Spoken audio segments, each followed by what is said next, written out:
बिस्मिल्लाहिर्रहमानिर्रहीम। शुरू अल्लाह के नाम से जो बड़ा मेहरबान और नहायत रहम करने वाला है।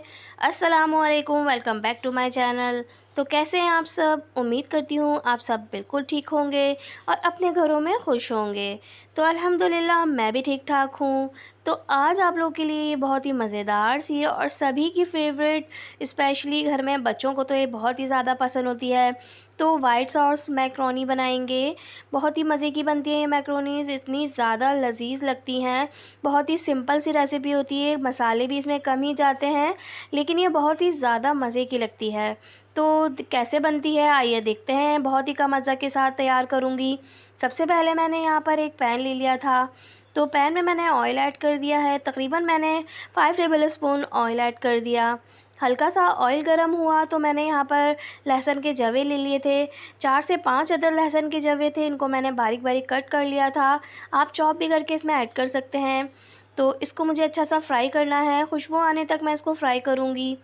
तो इसमें से अच्छी सी खुशबू आना शुरू हो गई। तो यहाँ पर मैंने गाजर ले ली थी, एक मीडियम साइज़ की गाजर थी। इसको मैंने इस तरह से छोटे छोटे क्यूब्स में कट कर लिया। और एक ही कैप्सिकम ली थी, वो भी मैंने मीडियम साइज़ की ली थी, उसको भी क्यूब्स में कट करके इसमें ऐड कर दिया और इनको अच्छा सा फ्राई करना शुरू कर दिया। सब्जियों को फ्राई करने के बाद यहाँ पे मैंने बारबेक्यू चिकन मैरिनेट करके बनाया हुआ रखा हुआ था, तो ये मैंने इसमें छोटे पीसीस करके इसमें ऐड कर दिया है और ये भी वेजिटेबल्स के साथ इस तरह से फ्राई कर रही हूँ। प्याज ले ली थी मैंने, तकरीबन एक छोटी साइज़ की प्याज थी, इसको भी कट कर लिया था। तो ज़्यादा बारीक नहीं कट किया था, तो इसको भी क्यूब्स में, छोटे क्यूब्स में कट करके इसमें ऐड कर दिया और ऑयल के साथ इसको फ्राई करना शुरू कर दिया। तो यहाँ पर कैबेज ले ली थी, तकरीबन मैंने ये 1 कप कैबेज ले ली थी, इसको भी इस तरह से कट कर लिया था। अब तमाम सब्ज़ियों को मैं फ्राई करती जाऊंगी, इनका कलर नहीं ख़राब होने देना है। तो इस बात का ख्याल रखना है कि इनके कलर्स को बिल्कुल भी नहीं हमें ख़राब होने देना कि ये डार्क हो या डल हो जाए। तो ये देखिए मैं बस इसको फ्राई मुस्तकिल सा कर रही हूँ ताकि ये अच्छे से एक जगह से डार्क ना हो जाए और अच्छे से फ्राई हों। अब यहाँ पर मैंने मैदा ले लिया था, मैदे को मैंने छान लिया था। छान कर ऐड किया करें मैदा हमेशा। 4 टेबल स्पून मैंने इसमें मैदा ऐड कर दिया है। अब मैदे का कच्चापन ख़त्म होने तक मैं इसको भूनूंगी ताकि एक अच्छी सी खुशबू आने लग जाए मैदे में से। तो ये देखिए मैदे में से बहुत अच्छी सी अब खुशबू आना शुरू हो गई थी। तो यहाँ पर मैंने तकरीबन 1 कप भर के इसमें दूध ऐड कर दिया था। तो ये देखिए दूध मैंने यहाँ पर ऐड किया है, tetra pack full fat milk है ये जो मैं इसमें ऐड कर रही हूँ। मैंने फुल मग भर के इसमें ऐड किया था। तो दूध डालने के बाद इसको अच्छा सा मिक्स करेंगे। आपको जितना सॉस पसंद हो आप उतना ही दूध डालिएगा। मुझे थोड़ा ज़्यादा सॉस पसंद होता है, तो इसलिए मैंने ज़्यादा डाला है। सॉस ज़्यादा तैयार करूँगी। तो ये देखिए इसको मिक्स करना शुरू कर दूँगी और ये बिल्कुल गाढ़ा होना शुरू हो जाएगा। अब यहाँ पर मैंने इसमें हाफ़ टी स्पून नमक ऐड कर दिया था, half tea spoon white pepper powder add कर दी थी, half tea spoon garlic powder add कर दिया था और चिली फ्लेक्स भी मैंने हाफ़ टी स्पून से थोड़ी कम इसमें ऐड की थी। मिर्चों के लिए कम या ज़्यादा आप अपने जायके के हिसाब से रख सकते हैं। तो ब्लैक पेपर पाउडर लास्ट में ऐड करूँगी। अभी मैंने वाइट पेपर ऐड की है और यहाँ पर मैंने 3 अदद चीज़ स्लाइस ले लिए थे। तो आपको जितना चीज़ी पसंद हो आप उतना चीज़ ऐड कर सकते हैं। मैंने 3 अदद चीज़ स्लाइस इसमें लिए और इसमें ऐड कर दिए, क्योंकि ये थोड़ा सा सॉसी सा होता है। तो सॉस जितना भी अच्छा सा चीज़ी होगा उतना ही मैक्रोनीज़ मज़े के बनेंगे वाइट सॉस। तो ये देखिए अब मैं इसको अच्छा सा मिक्स कर रही हूँ।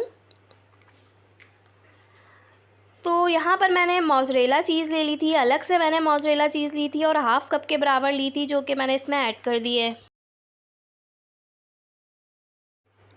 तो बस इसको अच्छा सा मिक्स करूँगी ताकि सॉस अच्छा सा गाढ़ा हो जाए। तो यहाँ पर देखिए सॉस गाढ़ा हो चुका था। यहाँ पे मैंने मैक्रोनी का एक पैकेट बॉईल करके रख लिया था।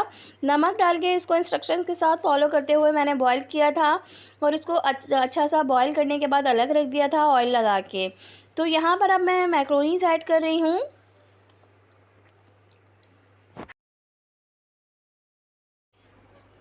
तो ये देखिए यहाँ पे मैंने बॉयल पास्ता इसमें जब ऐड किया है, तो मैं अब चम्मच से बहुत ही एहतियात से इसको मिक्स कर रही हूँ, क्योंकि ये बॉयल हुए हुए हैं और ये टूट भी सकते हैं और इनकी शेप ख़राब हो सकती है, तो फिर ये बिल्कुल मज़े के नहीं लगते और इनका लुक भी ख़राब हो जाता है। तो बहुत ही एहतियात से इनको मिक्स कीजिएगा सॉस में।